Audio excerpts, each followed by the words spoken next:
Bien, donc aujourd'hui on va voir la limite de q puissance n quand n tend vers plus l'infini. Q est un réel strictement positif. Alors c'est la 20e vidéo et on utilisera des connaissances parmi les 19 vidéos précédentes. Alors les prérequis pour faire cela, il y en a deux principaux. Le premier c'est le raisonnement par récurrence. Et le deuxième, c'est limite d'une suite par comparaison. Donc la première étape, c'est, on va supposer donc que Q est strictement plus grand que 1. C'est-à-dire que si on écrit Q égale 1 plus X est strictement positif. Et on va démontrer que 1 plus X à la puissance n, c'est-à-dire Q puissance n pour x strictement positif est supérieur ou égal à 1 plus nx. Bon, donc ça c'est ce que je vais appeler la proposition Pn. X est donné, c'est un réel donc qui est strictement positif, et il s'agit de démontrer que cette proposition Pn est vraie pour tout n entier supérieur ou égal à 1. Donc on fera une démonstration par récurrence. Donc je rappelle ce que c'est la proposition Pn, x strictement positif, donc vérifions que P1 est vrai. Donc n ici égale 1. Donc que signifie P1? Ça veut dire 1 plus x puissance 1. Est-ce que c'est supérieur ou égal à 1 plus x? Bah oui, puisque c'est égal.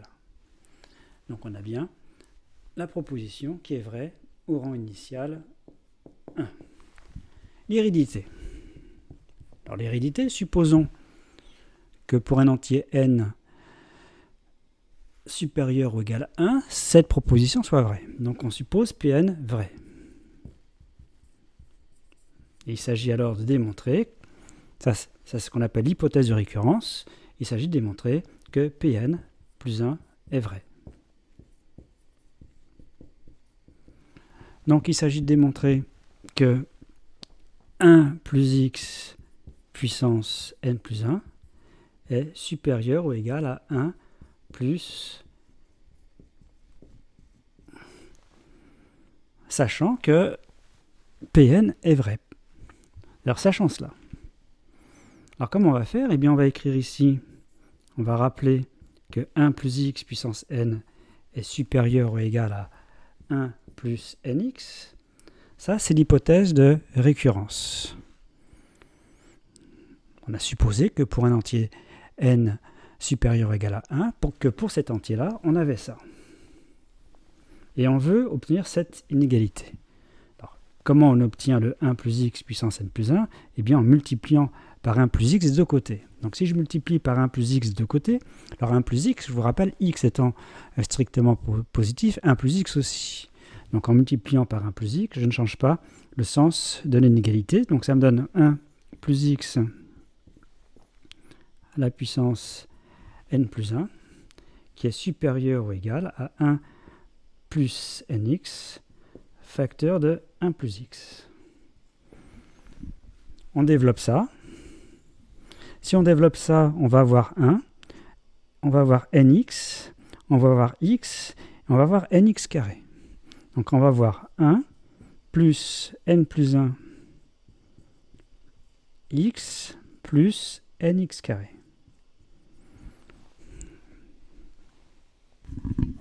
Donc je réécris, ici je tout effacé, j'ai réécrit, voilà ce qu'on a obtenu.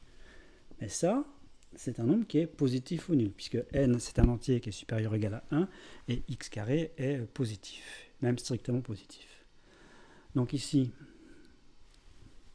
comme ça c'est positif, ça c'est donc, tout ça c'est supérieur à ça seulement, donc on obtient, on en déduit que 1 plus x à la puissance n plus 1 est supérieur ou égal à 1 plus n plus 1 x, ce qu'il fallait démontrer. Donc la proposition Pn, elle est vraie au rang initial 1 et l'héréditaire, donc elle est vraie pour tout n entier supérieur ou égal à 1. Donc voilà ce qu'on a obtenu pour x strictement positif et pour n entier naturel supérieur ou égal à 1. quand on regarde la démonstration, on pouvait utiliser uniquement le fait que x positif, c'est-à-dire x pouvait être égal à 0. On va voir maintenant pourquoi x doit être strictement positif. Donc ça, c'est vrai pour tout n supérieur ou égal à 1 et pour tout x positif. Bon. Alors maintenant, que va-t-on faire? Eh bien, comme c'est q puissance n, puisque ici j'ai pris q égale 1 plus x avec x strictement positif, donc q strictement plus grand que 1, eh bien, on va regarder quelle est la limite de 1 plus nx. Alors justement, comme x est strictement positif, 1 plus nx, ça tend vers plus l'infini. Donc ici, x doit être ici strictement positif. Bon, même si cette inégalité est vraie pour x égale 0, là, je ne peux pas, pour la limite, il faut que je suppose x strictement positif. Donc vous avez ici une suite qui est comparée à une autre, qui c'est comparée à celle-ci, et donc la comparaison est vraie pour tout n supérieur ou égal à 1, et celle-ci tend vers plus l'infini, donc celle-ci aussi. Donc on obtient que limite, par comparaison, de q puissance n, quand n tend vers plus l'infini, égale plus l'infini. Et ça pour q strictement supérieur à 1, pas ou égal à 1, strictement supérieur à 1. Maintenant, supposons q strictement comprise entre 0 et 1. Q, c'est donc la raison de la suite géométrique. Hein, et quelle est la limite de q puissance n? Eh bien, on va écrire que q puissance n. Alors, ce qu'on va faire, on va prendre l'inverse de q. On va noter grand q égale 1 sur q.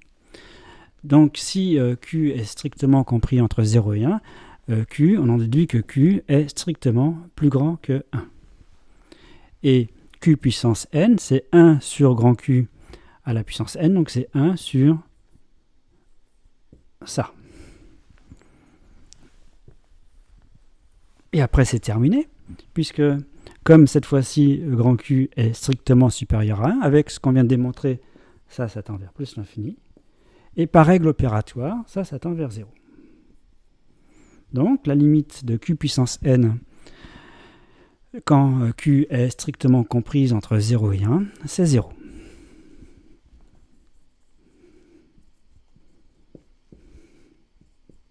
Quand n tend vers plus l'infini, ici, pour des valeurs de q comme ça.